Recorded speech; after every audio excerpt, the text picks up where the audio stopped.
Roswell, New Mexico.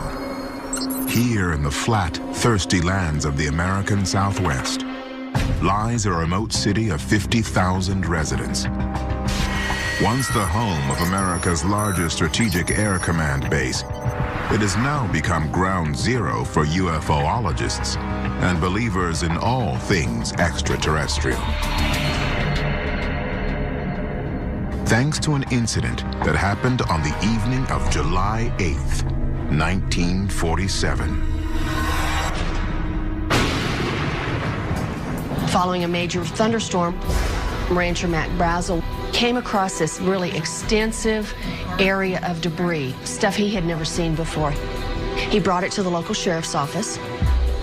They both thought it might be military because in 1947, Roswell was home to Roswell Army Airfield, the home of the 509th Bomb Wing. The base sent Major Jess Marcel, the intelligence officer, and at that point, it basically became a military site as they gathered up every bit of debris they could find. Early on, they issued an official sanctioned press release from Roswell Army Airfield saying, "We have captured a flying saucer." The next day, higher authorities said, no, wait, no, they were wrong. It was just a weather balloon. Something clearly landed in 1947. I've personally spoken with the Jesse Marcel family, and they're absolutely convinced that what they saw was not of this earth. He knew what a weather balloon was. He knew that this wasn't a weather balloon. They moved in with the military. They scraped up the whole area, and they have since tried to act like that nothing had happened. National Enquirer took the story and ran with it, and that made it even more popular. And the moment that happens, you can start to count like the number of column inches devoted to a subject. And that's what generates a myth. The Air Force added more twists to the Roswell mystery beginning in 1994, with a statement that what crashed at Roswell came from a top-secret experiment called Project Mogul. 3 years later, the Air Force reported that the alleged alien bodies were in fact dummies, attached to parachutes as part of a flight test. Except that doesn't make any sense either, because if you're going to test ejection seats or cockpits or parachutes or whatever, you're going to use a human-sized dummy, right? You're not going to use a 4-foot-high, big-headed, alien-looking creature.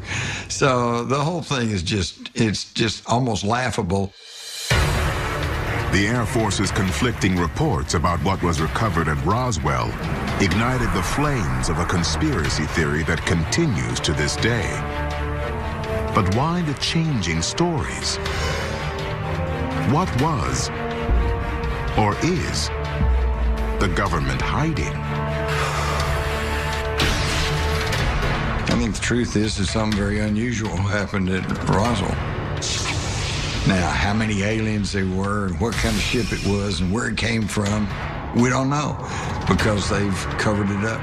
They've hidden it away. They might think we can't handle the truth. They may think that they can't control us. There could be all kinds of causes and reasons for the suppression. Maybe they were told not to tell us. And so one of the reasons could very well be why government does not tell us, why they keep this in this book of secrets, is simply to protect us from panicking. If there is evidence, allegedly the government would want to keep that secret, hide it in a warehouse out in the desert someplace.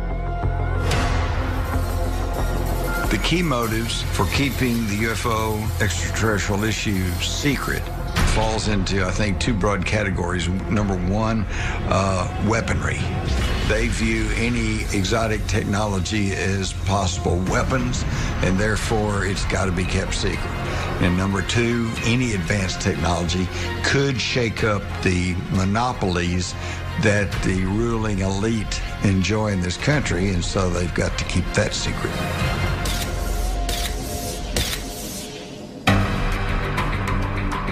But where is the proof that the government hid advanced technology found at Roswell? I think a tip-off to the fact that we got hold of ET technology at the Roswell crash is simply for the fact that up until about 1947, 48, 49, technological advancement was one of slow evolution. But after about 1950, you saw a literal explosion of technology. Fiber optics, night vision, computerization. Where'd all that come from? I think we were picking up technology from some other outside source.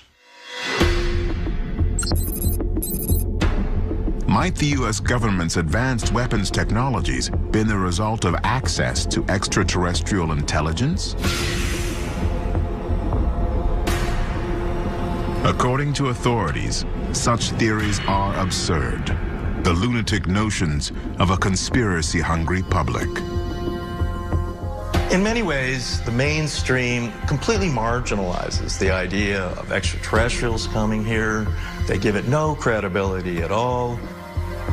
And yet, what is so strange about the idea that extraterrestrials should come here? We know we're probably not alone in the universe, and we ourselves are trying to go to other planets. Why wouldn't they come here? For those who adhere to the audacious notion that planet Earth is no stranger to alien visitation, evidence can be found in historical events from the ancient past. And for some, the proof is right before our eyes.